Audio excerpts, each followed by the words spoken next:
tiga Kabupaten Tangerang. Jika satu Apaan tuh? tertentu.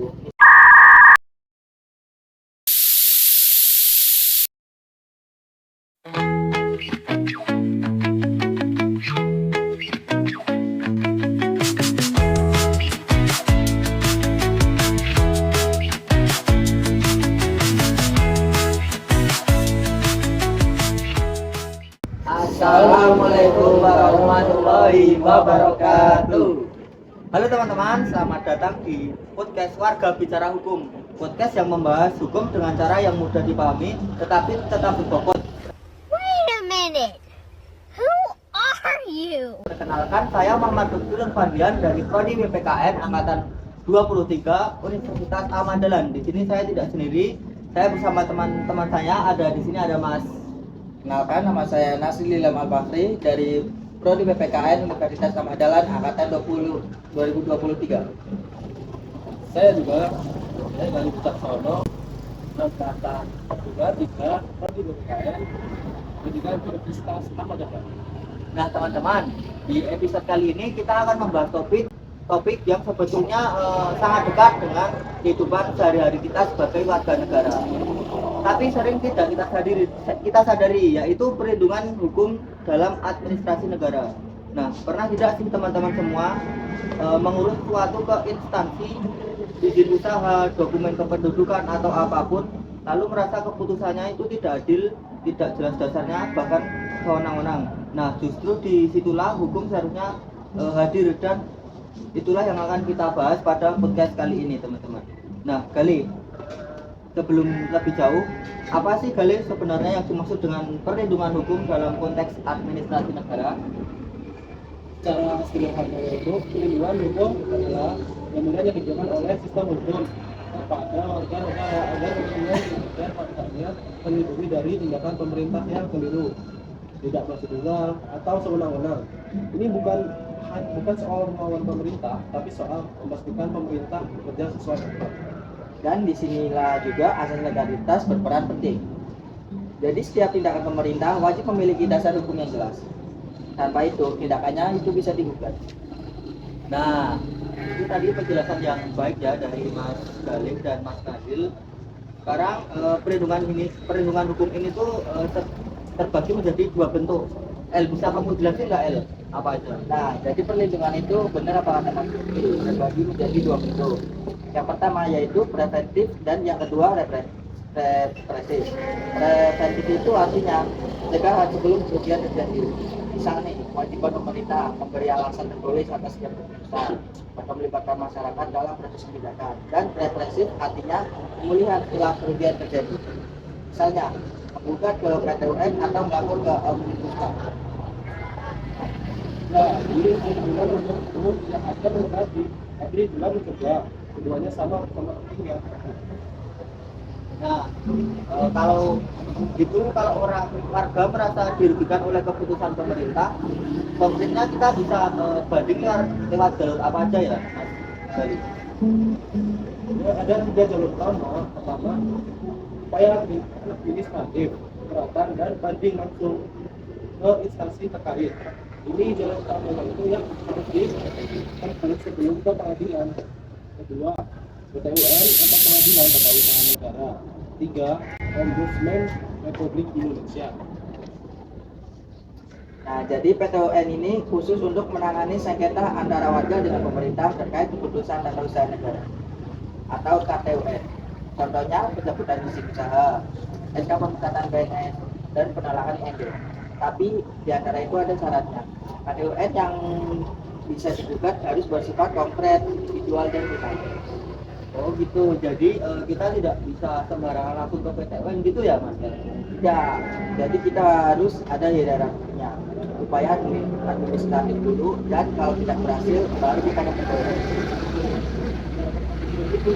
Itu soal pemasaran, soal administrasi, soal catatan, soal cara rehabilitasi yang bermasalah.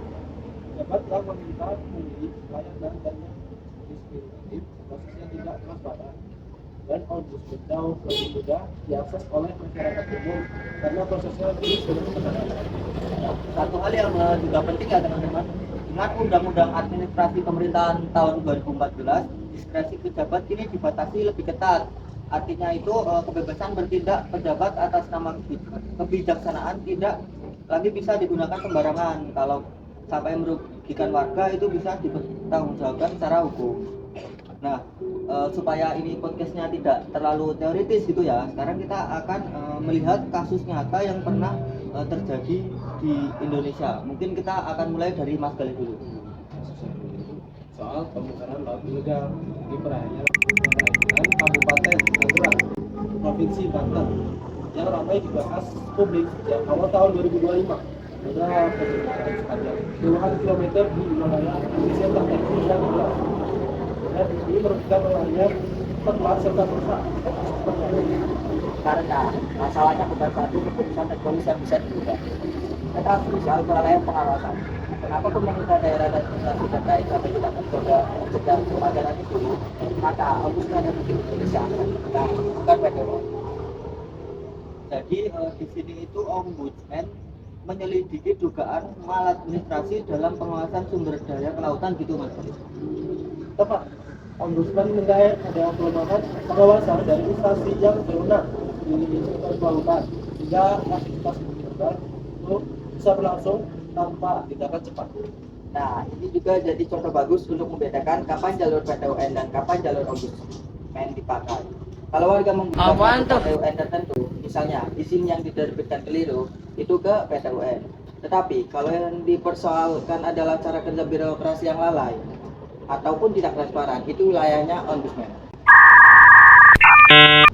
Nah, teman-teman, dari satu kasus nyata ini saja kita sudah bisa menunjukkan bagaimana teori yang kita bahas tadi soal preventif, represi, dan jalur perlindungan hukum benar-benar bisa dipakai di lapangan. Nah, kita sudah membahas cukup banyak hal nih teman-teman. Waktunya kita simpulkan. Yang pertama, perlindungan hukum itu bukan sekedar teori di buku teks. Ini adalah fondasi dari negara hukum yang sesungguhnya. Ketika warga tidak punya akses untuk mempertanyakan atau menggugat tindakan pemerintah, kekuasaan bisa berjalan tanpa kontrol, dan itu sangat berbahaya bagi demokrasi kita. Dan yang kedua, instrumennya sudah ada. Jadi PTUN, Ombudsman, upaya administratif, bantuan hukum, semuanya tersedia. Tetapi semua itu baru bermakna kalau warga tahu hak-haknya dan tidak ragu untuk menggunakannya. Literasi hukum bukan kemewahan, itu adalah kebutuhan.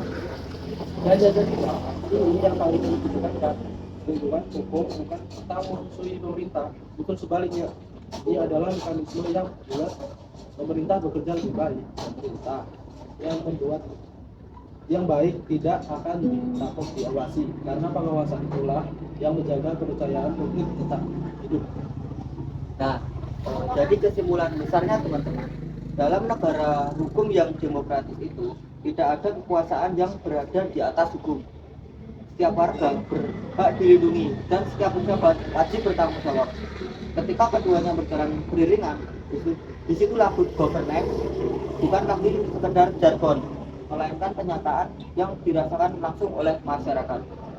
Nah, teman-teman, kita sudah di penghujung acara podcast nih. Terima kasih yang sudah mendengarkan podcast sampai akhir. Kalau ada topik yang ingin dibahas atau ada yang ingin ditanyakan, bisa langsung berhadapan dengan kita. Nanti teman-teman bisa komen di kolom komentar yang ada di YouTube.